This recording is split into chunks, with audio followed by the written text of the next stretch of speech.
Good morning, good afternoon, good evening, good night. Whatever time you hear this podcast, I want to welcome you to the Motivational Podcast. I want to share something with you, and I hope this helps along the way. Continue to subscribe, share, just share the love with everyone else, family, friends, associates, coworkers, whatever. Share the love. I try to make sure that being motivated daily is it's like a breath of fresh air, something that can help you along the way throughout our lives as we go through trials and tribulations every day. I don't care, Monday through Sunday, we're going through something, positive, negative. But remember that everything that we go through, everything that we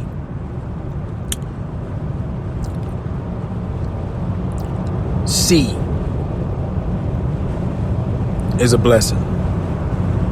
Let me say this again. Everything that we see, everything that we go through day in and day out is a blessing. Good or bad, positive, negative, whatever. So thank you again for listening. And let me share this with you. I want to know, what is the reason you're doing what you're doing? Positive or negative? What is the reason? Your reason for going up in life, or your reason for quitting? What is your main reason for doing what you're doing? Some people do things for validation. Sometimes you can seek the wrong validation. Sometimes you can seek validation right. Depends on the situation. A lot of people get divorces.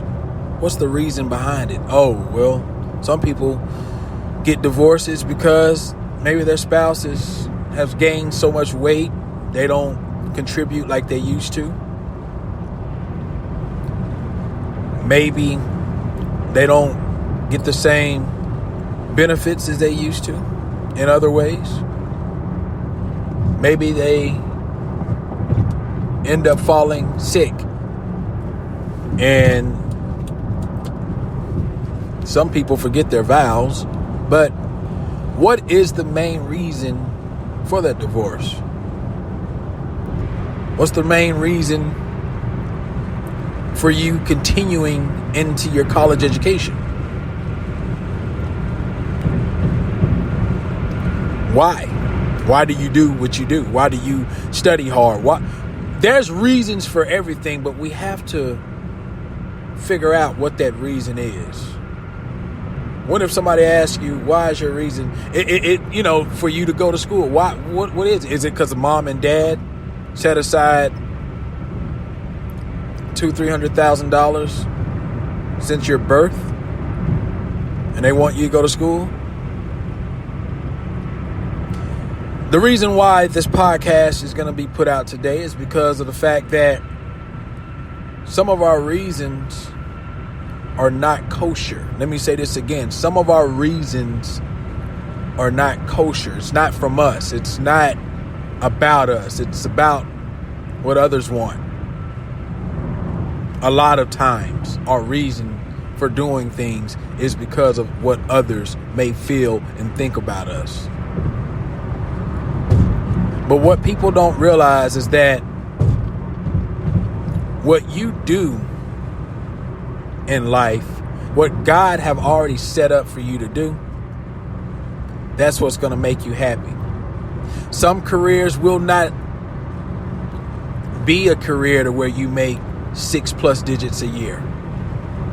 You may love being a manager at a thrift market just because you love helping people, just because you want to see people clothed, just because maybe you just love helping the community in a lot of ways. Making $42,000 a year. And you're happy. You love getting up in the morning. This is what you love doing. But for some, mom and dad has you in one of the top artists or one of the top musical schools in the country. Yes, you can do that music. Yes, you can play. You're very talented, but that's not what you want to do. I've been around kids for most of my career as a basketball trainer, as a basketball coach, and believe it or not, I've had kids in my program who would cry when mom and dad leave the gym. They would cry and pour out their hearts to me, and they would tell me, Coach, I don't even want to be in basketball. I love other things. I love math. I want to be an engineer. I love putting turbo boost in BMWs. I love seeing sports cars racing down. I don't really care for basketball. The only reason basketball is a part of, well, I'm not going to say a part of you, but the reason why basketball is something that my mom and dad wants me to do, because grandpa did it, dad did it, mom did it. So they want to keep the family tradition going, but that's not what he want to do. He's not, he would drag, he wouldn't even sometime wake up on time for practices because that's not what he wanted to do. But he gave me his true reason on what he truly wanted to do. And as soon as he got the opportunity, as soon as I spoke with his mother and his father about it, that young man was just as happy as can be. Why? Because his reason behind what he wanted to do was true. It was kosher. It was for him. So what is your true reason? Let's continue to grow. Let's continue to get stronger. Let's continue to get better. Let's continue to get wiser. And remember to want to figure out what is the true reason behind what you're doing. Take care. God bless.